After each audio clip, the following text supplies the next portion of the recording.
I'm an immigration attorney from New York. I was born in New York and we moved to New Jersey, and I've been back in New York since 2008. I'm African American and half Filipino. I'm Filipino Swedish. We're happy people. Kahit anong mangyari, we're just smiling. I am half Filipino and American.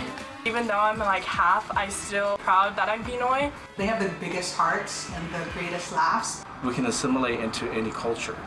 Being Filipino doesn't have a lot to do with where you are. It's something that you take inside. It's a spirit. I was definitely brought up in an environment where it was the more the merrier, and you be kind and you be warm first and welcoming first. Isa po sa mga core Filipino values na natutunan ko dito is kapwa-tao.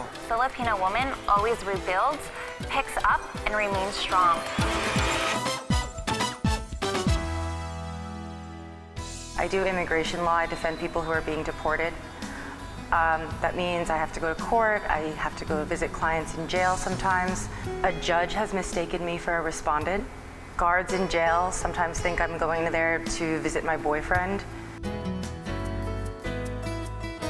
My family's taught me the importance, and I think it's very thoroughly Filipino, of being hospitable and warm. I was definitely brought up in an environment where it was the more the merrier, and be kind and you be warm first and welcoming first.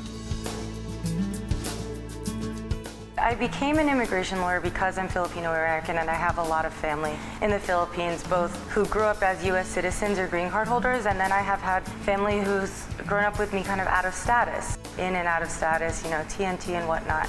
So that was really my inspiration of studying immigration and going to law school to be an immigration lawyer. I really wanted to be able to help my community in the United States. When I became an immigration lawyer, I found that there wasn't a lot that I could do to help Filipino immigrants. Because once you become out of status, a lot of your options in terms of immigration relief closes. And unlike other nationalities, I think Filipinos don't tend to break their families up, get divorced, and remarry an American. It's breaking my heart that the calls I'm getting from Filipino Americans, I typically can't help when they're out of status, because the American immigration system really prioritizes family unity. Luckily, I do have a pretty large Filipino-American network who I can vent to these things with and who I can kind of identify with on these issues. My Filipino-American Lawyers Association is extremely supportive, and together, when we talk about these things, we've really learned how to come together to address issues like diversity in the workplace.